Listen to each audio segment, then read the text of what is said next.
Et on va revenir sur ce dossier de l'exploitation pétrolière à l'île d'Anticosti, mais ailleurs aussi plus largement. Des grandes questions où, franchement, on en a parlé 1000 fois, mais les Québécois n'avaient pas été sondés si souvent que ça. L'Institut économique de Montréal qui a passé la commande à Léger, au groupe Léger, de sonder les cœurs des Québécois là-dessus. Michel Kelly-Gagnon, le président de l'IEDM qui est avec moi. Bonjour. Bonjour. Donc, l'idée, vous vouliez savoir un portrait de l'opinion publique sur des grandes questions qui sont dans l'actualité tout le temps, là, depuis un an ou deux. Là. Absolument. Et qu'on avait décidé ce sondage-là il y a 3 semaines et qu'on n'avait pas réalisé que ça serait autant d'actualité quand on le sortirait ce matin. Alors, on est bien content. Oui, parce que c'est d'actualité. Commençons avec la première question générale. Pour voir les résultats à l'écran. Produire notre propre pétrole ou pas? Exact. Et donc, ça c'est intéressant, effectivement, parce que, comme vous le savez, en ce moment, 100% du pétrole qu'on consomme au Québec est importé, ou presque 100%.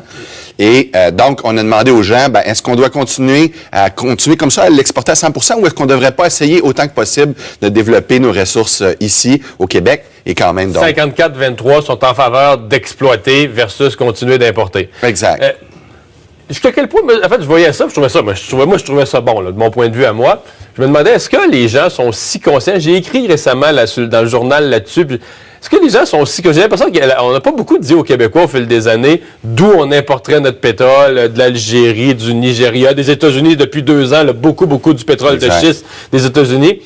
J'ai l'impression qu'on n'a pas dit ça si souvent aux Québécois dans l'actualité. D'où il vient le pétrole qu'on met dans nos autos? Hein? Absolument, c'est pas discuté. Et comprenez-moi bien, nous, on n'est pas des protectionnistes. On n'a rien à ce qu'il y ait du pétrole qui vienne de l'étranger. De toute façon, même si le Québec se mettait à produire du pétrole... Ça serait jamais suffisant. Ce serait jamais suffisant parce que, écoutez, grosso modo, les Québécois consomment à peu près 128 millions de barils de produits pétroliers par année. Alors, ce serait très loin le moment où on va produire ça. Donc, on va continuer à en importer. Donc, nous, on n'est pas contre l'importation, mais tout ce qu'on dit, c'est que dans le mix, est-ce que s'il y a moyen de le produire de façon économiquement logique, se l'acheter à nous-mêmes, pourquoi pas? Mais donc, nous, tu sais, c'est pas l'idée de dire qu'il faut aider les compagnies qui veulent développer le pétrole au Québec, mais il faut arrêter de leur nuire, par exemple. Oui, ou de leur interdire.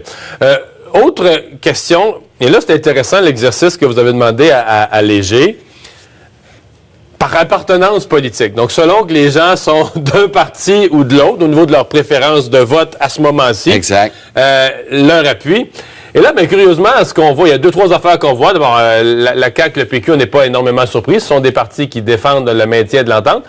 Mais c'est que M. Couillard n'est pas au diapason de son électorat. Absolument, absolument. C'est très marqué, puis c'est encore plus marqué chez les hommes, mais en général dans son électorat. Donc 57% des libéraux comprennent pas sa position à l'heure actuelle. Exact, et sont présumément en désaccord. Ouais. Donc, évidemment, je veux dire, un décideur politique ne doit pas se laisser influencer uniquement par les sondages, mais dans l'équation, et vous le savez, ça fait partie de l'équation. Ouais. Donc, c'est comme si le seul parti où les partisans, les voteurs sont du côté de M. Couillard, c'est Québec solidaire. Exact. Puis même là, Puis même le Québec solidaire, on aurait pensé que c'était 80% contre, mais même parmi les gens de Québec solidaire, il y en a 43%.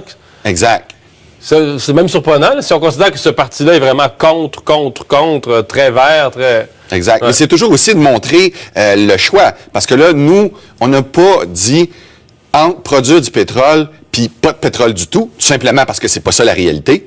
Il faut sonder les gens sur qu'est-ce qui sont des choix réels. Fait que nous, on a donné les choix entre le produire ou l'importer parce que c'est ça les choix qui s'offrent à nous en ce moment. Ouais, et des fois, ce que j'ai remarqué dans le débat, en sous-texte, c'est qu'il y a des gens que ce qu'ils voudraient, en fait, c'est pas de pétrole du tout, puis à la limite, on peut être d'accord, mais c'est pas ça la réalité, puis ce sera pas la réalité pour au moins les 10 à 20 prochaines années.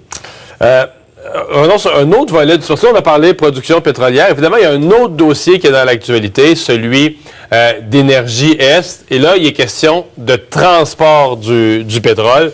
Et là aussi, on a un tableau intéressant parce que quand on demande aux gens, d'abord, c'est peut-être votre philosophie de sondage, on met les gens devant les vrais choix. Qu'est-ce qui existe pour transporter le pétrole? Pipeline, camion-citerne, bateau, train.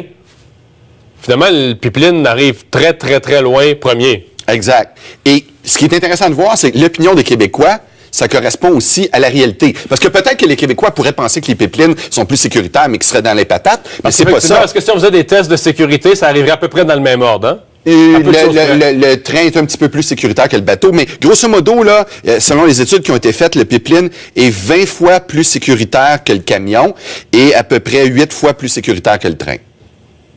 Ouais. Mais les trois sont sécuritaires, mais en proportion. Nombre d'incidents. Etc. Le pipeline, c'est de loin le plus sécuritaire. C'est pas dur à comprendre. De dire, tous les autres moyens de transport ont besoin de se déplacer. Tu es sur un rail, tu es sur une route, il y a des facteurs extérieurs, alors que le pipeline, tu as un tuyau enterré dans la terre. Il peut arriver quelque chose quand même, mais c'est moins à risque qu'un train sur un rail. On l'a vu à Lac-Mégantic. Exact. Et donc là, ça arrive que les pipelines, c'est ça qui est le plus sécuritaire. Puis on n'a pas le choix vraiment dans le sens qu'on en consomme du pétrole. Alors, le jour où on n'en consommera pas, on aura peut-être le choix entre pipeline puis rien du tout. Mais pour l'instant, c'est pas un choix. Autre question. Toujours sur la provenance, vous avez demandé aux gens, en choisir entre deux, là, du pétrole qui vient de l'Ouest canadien et du pétrole qui vient de n'importe où ailleurs dans le monde, donc qui nous arrive généralement par bateau des autres continents. Là, en gros, c'est ça la réalité. Et là, c'est surprenant parce que il me semble qu'on se fait marteler que le pétrole de l'Ouest canadien, c'est le pire, tout le monde parle contre tout le temps. Pas nécessairement ce que les Québécois pensent à ce moment-ci. Absolument. Et quand on dit tout le monde parle contre, évidemment, on comprend que c'est dans la place publique, effectivement. Les gros parleurs de la place publique. Exactement. L'élite, c'est ce que j'appellerais, disons, l'élite, entre guillemets, ou en tout cas ceux qui prennent le plus de place dans les médias, présentent ça de cette façon-là. Mais c'est pas l'opinion. Le pétrole sale des sables bitumineux qu'ils l'appellent. Exact. Et d'abord, c'est pas tout nécessairement le pétrole de l'Alberta qui provient des sables bitumineux.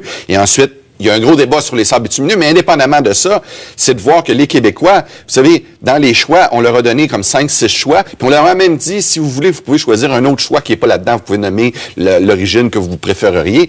Et grosso modo, numéro 1, l'Ouest canadien, 59%. Numéro 2, le Mexique, à 5%.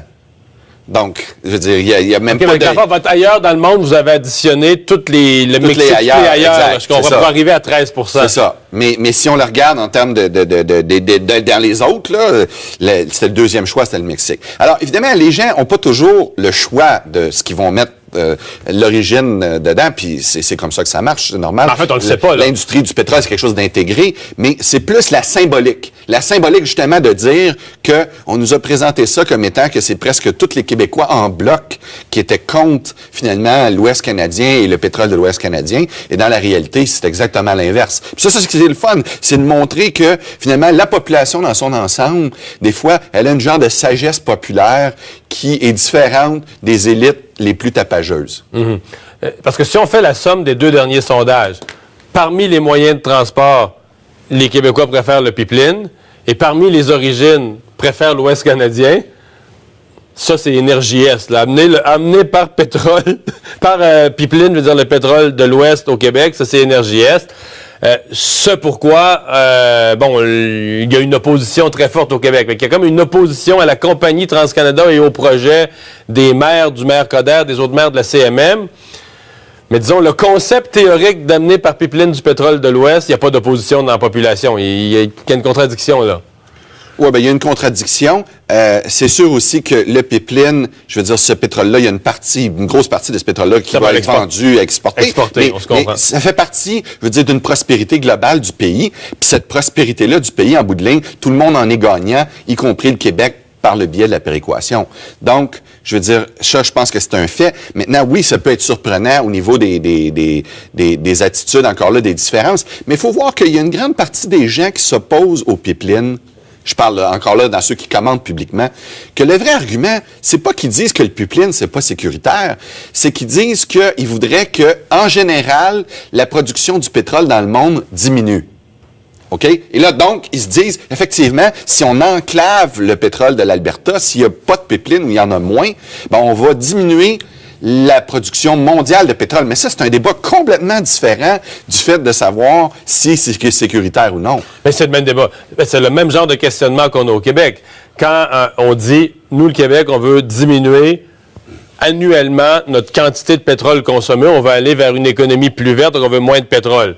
Donc, est-ce qu'en développement de la production chez nous, on va à l'encontre de cet objectif-là? Il y en a qui disent oui, il faut arrêter d'en produire tout court. Il y en a d'autres qui disent, attends un petit peu, là, dans mesure où dans les 50 prochaines années, même en diminuant, on va en acheter quand même pour des milliards et des milliards et des dizaines de milliards de dollars. Si on s'en achetait un petit peu à nous-mêmes, ça serait plus rentable. C'est des questionnements... Absolument. Et d'ailleurs, même les pays qui sont considérés comme les plus avancés en matière de développement de politique verte, comme la Norvège ou quoi que ce soit, Danemark développe leur pétrole à full pin, si vous me permettez l'expression. Donc, parce que ça génère des revenus qui ensuite peuvent être utilisés pour de l'investissement technologique vers des technologies vertes. Si je ne m'abuse, le Danemark a diminué son emprunt, sa quantité de pétrole consommée, c'est 18 là, depuis Kyoto. Donc, une réussite là, exemplaire. Exact. Et je pense que pendant la même période, ils ont quadruplé leur production. Absolument. Et donc les deux, ça n'a rien à voir. Puis si on veut avoir une discussion sérieuse avec les Québécois, si les politiciens veulent être sérieux à ce sujet-là, le vrai débat, c'est pas d'empêcher 3 points de forage sur l'île d'Anticosti, c'est de convaincre les Québécois de consommer moins de pétrole. Mais ça, c'est une discussion beaucoup plus difficile parce que ça implique des changements de choix de vie, des choses comme ça. Fait que c'est beaucoup plus populaire pour un politicien de faire un symbole sur 3 puits de forage que de faire un symbole sur une discussion de la consommation des Québécois en général. Mais la vraie discussion, c'est ça. Je veux dire, puis même si, en bout de ligne, le projet de Petrolia allait de l'avant à sa pleine mesure, là, 100% de ce qu'il voudrait faire, ce serait 1,5% de l'île d'Anticosti. Du territoire. Alors, tu sais, il va rester des épinettes, des chevreuils. Ça. Fait que des fois, il y a beaucoup de charriage, puis il y a beaucoup de faussetés qui se disent dans ce dossier-là par des gens qui, malheureusement, sont pas toujours intellectuellement honnêtes. M. Kelly-Gagnon, merci d'avoir été là. Merci. On va s'arrêter. Au retour, on poursuit la discussion sur la même question avec, cette fois-là, les gens de Québec solidaire. On aura une conférence de presse de la critique du Parti québécois en matière de justice sur les délais dans le